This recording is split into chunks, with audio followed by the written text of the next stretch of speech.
Bonjour à vous et bienvenue dans ce nouvel épisode du Renard Investisseur. Comme toujours, une précision avant de commencer, je ne suis pas conseiller financier. Ce podcast n'est pas une recommandation d'achat ou de vente, il s'agit simplement d'une stratégie personnelle, de mes critères de sélection et de mes réflexions sur certaines entreprises. Faites toujours vos propres recherches et adaptez votre stratégie à votre profil. Et également, n'oubliez pas que le passé ne présage pas du futur. Aujourd'hui, je vous parle d'une valeur moins connue du grand public, mais intéressante pour une stratégie de revenus passifs. Vicat, un acteur français du secteur du ciment et des matériaux de construction. L'entreprise est familiale, solide et présente dans 12 pays, notamment en Europe, en Afrique et en Asie.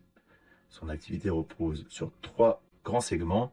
Le premier, donc le ciment, qui est le cœur de métier historique.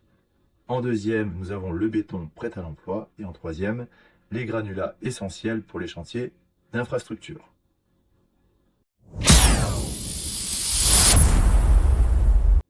Et maintenant, quelques chiffres clés. Le cours actuel est à 56,70 €. Un dividende en 2025 à 2 € brut par action. Un rendement environ de 3,78%. Un taux de distribution à 39,97%. Et un PER aux alentours de 10, ce qui est modéré pour le secteur. Et maintenant, prenons un exemple concret sur 5 ans. En investissant en 2019, vous achetez 30 actions Vicat à environ 37 €, soit 1110 € investis. Chaque année, vous touchez le dividende, vous réinvestissez pour acheter de nouvelles actions selon la logique des intérêts composés.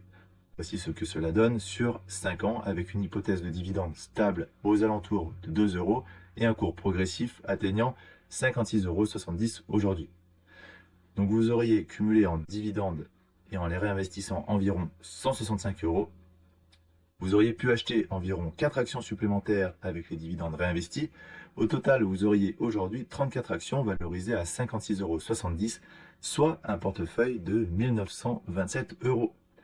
Le résultat, un gain potentiel de 817,80 €, soit un rendement total de près de 74% en 5 ans.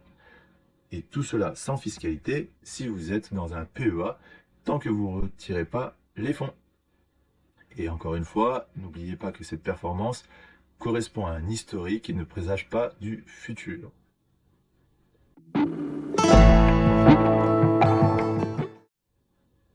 Et maintenant, les points forts pour Vicat. Donc, c'est une entreprise familiale stable et bien gérée, présente dans 12 pays, ce qui limite les risques localisés, un dividende régulier avec un rendement de 3,78%, un taux de distribution raisonnable de 39,97%, un PER modéré à 10, ce qui rend l'action encore abordable. Une petite simulation donc sur 5 ans, vous auriez pu avoir un rendement de 74% avec des dividendes réinvestis.